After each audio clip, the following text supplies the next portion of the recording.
Hello friends, ഇന്ന് ഞങ്ങൾ വീടും പരിസരവും ഒക്കെ ഒന്ന് വൃത്തിയാക്കാമെന്ന് കരുതി. ചേട്ടന് ജോലിയില്ലായിരുന്നു. അപ്പോൾ ഇങ്ങനെ മാറിയിരുന്നപ്പോൾ എന്നോട് പറഞ്ഞു നമുക്കിവിടെയൊക്കെ ഒന്ന് വൃത്തിയാക്കി കരിയിലും ചപ്പും ഒക്കെ എല്ലാം എടുത്ത് കളയാം എന്നൊക്കെ പറഞ്ഞ്. അപ്പോൾ അങ്ങനെ ഞാനും ചേട്ടനും കൂടെ ചൂലും കൊണ്ട് ഇറങ്ങിയിട്ടുണ്ട്. സംഭവം നമുക്ക് ഈ ചെടിയൊക്കെ ഇങ്ങനെ അടുങ്ങി നിൽക്കുന്നതുകൊണ്ട് അതിൻ്റെ ഇടയ്ക്കൊന്നും തൂക്കാനും കരിയിലകളും ഒന്നും എടുത്ത് കളയാനൊക്കത്തില്ല. അതാണ് വിഷയം. പിന്നെ ഈർക്കിളിച്ചൂലില്ലായിരുന്നു. അപ്പുറത്തുനിന്ന് ഈർക്കിളിച്ചൂലൊക്കെ വാങ്ങിക്കൊണ്ട് വന്ന് അതിൻ്റെ ഇടയ്ക്കെല്ലാം ചപ്പെല്ലാം എടുത്ത് കളഞ്ഞ് കുറച്ച് ചെടിയൊക്കെ പറിച്ച് മാറ്റി വെച്ച് അങ്ങനെ ഇങ്ങനെ കുറച്ച് ഇലയൊക്കെ പെറുക്കി എല്ലാം കളഞ്ഞ് അങ്ങനെ ചെടിയെല്ലാം ഒന്ന് സെറ്റാക്കി വെച്ച് അപ്പോഴാണ് ഞങ്ങൾക്ക് പ്ലാവുണ്ട്. ഇതുവരെയായിട്ടും അത് കായ് ഇട്ടിട്ടില്ല.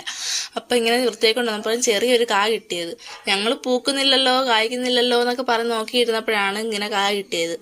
അപ്പം വൃത്തിയാക്കി എല്ലാം സെറ്റാക്കി ചപ്പ കത്തിക്കാൻ വേണ്ടി സന്ധ്യ ആയപ്പോഴാണ് കത്തിക്കുന്നത്. അപ്പോൾ അത്രയുള്ള